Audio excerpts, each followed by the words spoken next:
Well, I haven't said much about England losing. I haven't said much about them losing the final. The whole tournament frustrated me from the very start.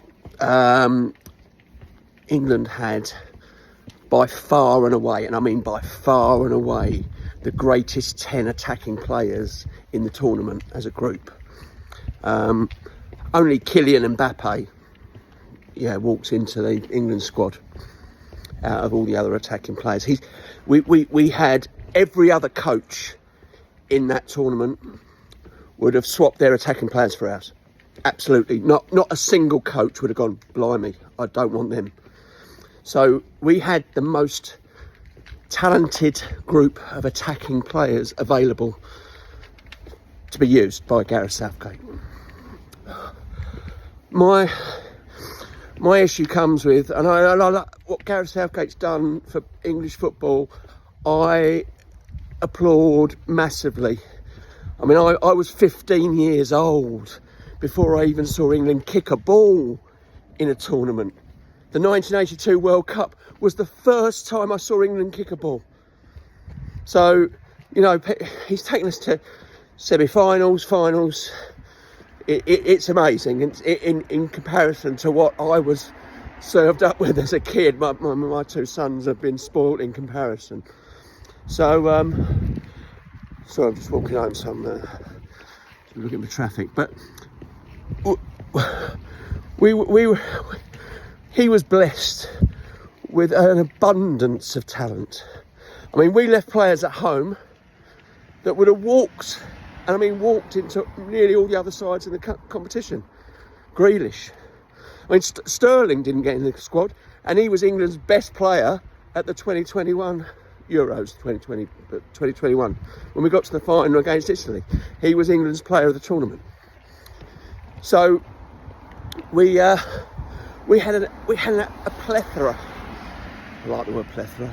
A plethora of talent available for Gareth Southgate to choose from, and he chose a great squad.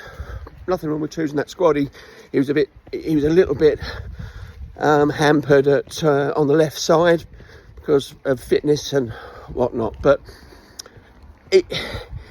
he had all sorts available to him. Now,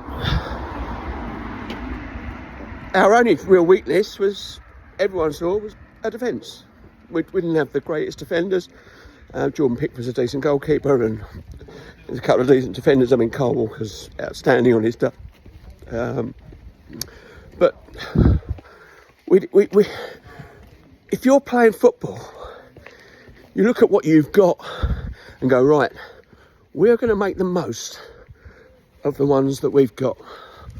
I want to make the most of the players I have at my disposal.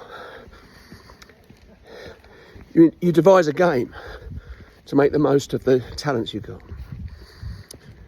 Harry Kane has just come off, regardless of what you think of him from his Spurs days, he's just come off, he's been the Bundesliga top scorer. He's scored 40 goals for Bayern Munich. 40 goals, 40 goals. Okay? 40 goals for Bayern Munich, who, funny enough, play with two out-and-out pacey wingers in Coman, Sane, and interchange, and there's a couple of others. But they make the pitch big. Good teams want the pitch to be big. It's no secret that Pep Guardiola and Jurgen Klopp had the pitch dimensions at their two recent clubs and still at Man City at the largest allowed by FIFA regulations. You make the pitch as big as... If you're a good team, you make the pitch as big as possible. Absolutely massive. Because shit teams want the pitch to be small. Because when the pitch is small, there's no place for the good players to play. If the pitch is big, good players can take the absolute piss, as Man City have shown and Liverpool did show when back in the days when Trent Alexander-Arnold one of the greatest passers of the ball in world football, but let's get back to that in a minute, used to ping it over to Andy Robertson, flying down the left side. But it was a 70-yard ball, and the other team would be stretched, hugely stretched, and it allowed people like Mane, Salah, Firmino to find space and run into it and absolutely take the piss and look like the greatest attacking threat that the Premier League has ever seen, because they made space. They made it wide. They made big, wide open spaces to run into. So they got one-time passes, and you could absolutely rinse a team. You make a pitch small, it allows a shit team to defend you. Really, really bad teams want the pitch small. They want the pitch, they want all the play in the middle. They want the pitch between the 18-yard lines. Good teams want the pitch as wide and as long as possible. England made the 2021 Euro final by using Sterling and Saka to make the pitch long and wide. Sterling was the player of the tournament, and he kept going behind, stretching the pitch, allowing space for Harry Kane to run into. Now, Harry Kane probably wasn't fit this tournament, whatever is going on, but it wouldn't have mattered if he was as absolutely fit as a fiddle at his absolutely peak best, because Gareth Southgate set up a system that didn't allow him to play. Now, when he was at Tottenham, he had Son and Kulusevski, or another on the other side. They made the pitch wide and long and used and allowed space for him to play in. Bayern Munich did it last season. He scored 40 goals. If Gareth Southgate's thinking that Bayern Munich don't know what they're doing, or the Spurs managers of the UK in the past, where he's been Premier League top scorer or thereabouts, seasons and seasons after one another, if he thinks that they're no good, then fine. He'd come out loud and say it. But you need to make the pitch big for these players. So, when we get to the Switzerland game, I mean, don't talk to... we played the first game against Serbia, get a goal, and then sit back, defending a 1-goal lead against Serbia. Okay, they didn't equalise. We did it against Denmark. They did, and they could have got another, because what Denmark did was we're on top, we'll keep doing that, we'll keep trying to exploit the pace and the space we've got to get another goal. They didn't, thankfully, but England and Southgate don't do that. They score a goal in the first few minutes and then withdraw and go, right, we'll defend. Well, we did that against Italy in the last final. Get screwed by it, Gareth. Wake up, learn something, for God's sake.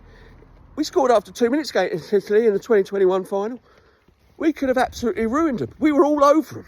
We were absolutely all over them. It was like a boxer having a guy on the floor and going, I'll let you get up. Go on. I'll let you get up here, hit me a few times. Go on, see how much damage you can do to me. Absolute joke. So,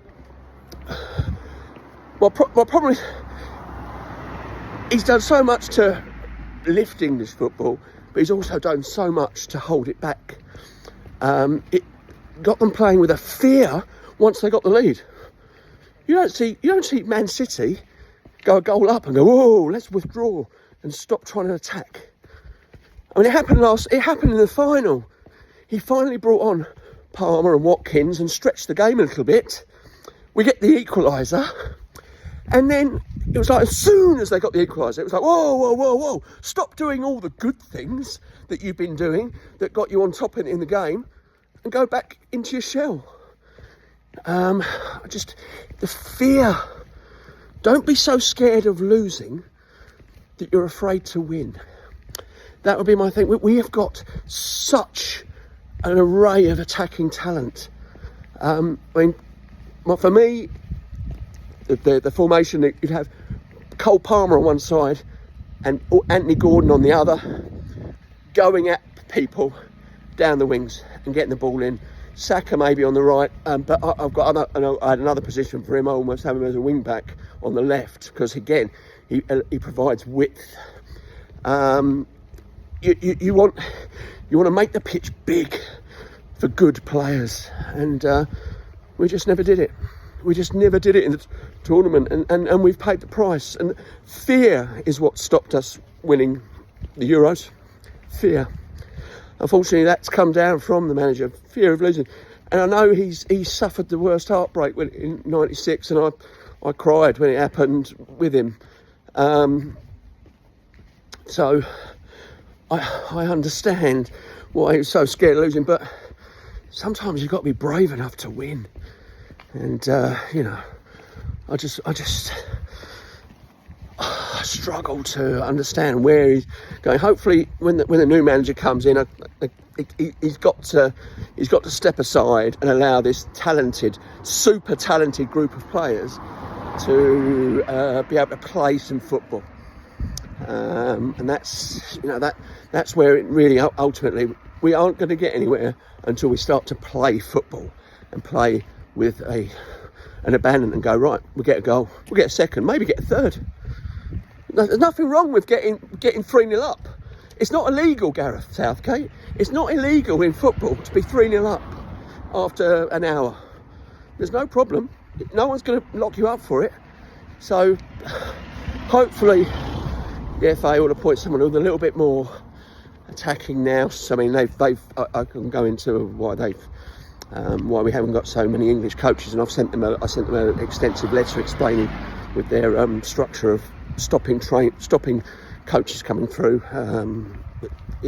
They charge 10 times more than Spain do to get a coaching badge.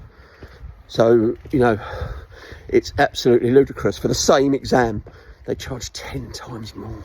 Spain want good football coaches from an early age. They want kids to be learning good football from an early age. The FA do not.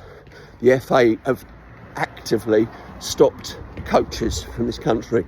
I don't know what their thing is. I don't know what their reasoning is. I've got a few ideas, but I'm not going to go on into them on here. But it's absolutely appalling of how they've stopped coaches coaching properly or learning the game. There are kids at under 9s football in Spain, and this is a fact. There's kids at under 9 football in Spain being coached by guys that are more qualified than League 2 coaches in this country. That's just an observation about coaching, but that's why we've got so few choices, and that's why an Englishman has never won the Premier League as a coach. The last Englishman to win the league in this country was Howard Wilkinson with Leeds in 1991, 92, wherever it was.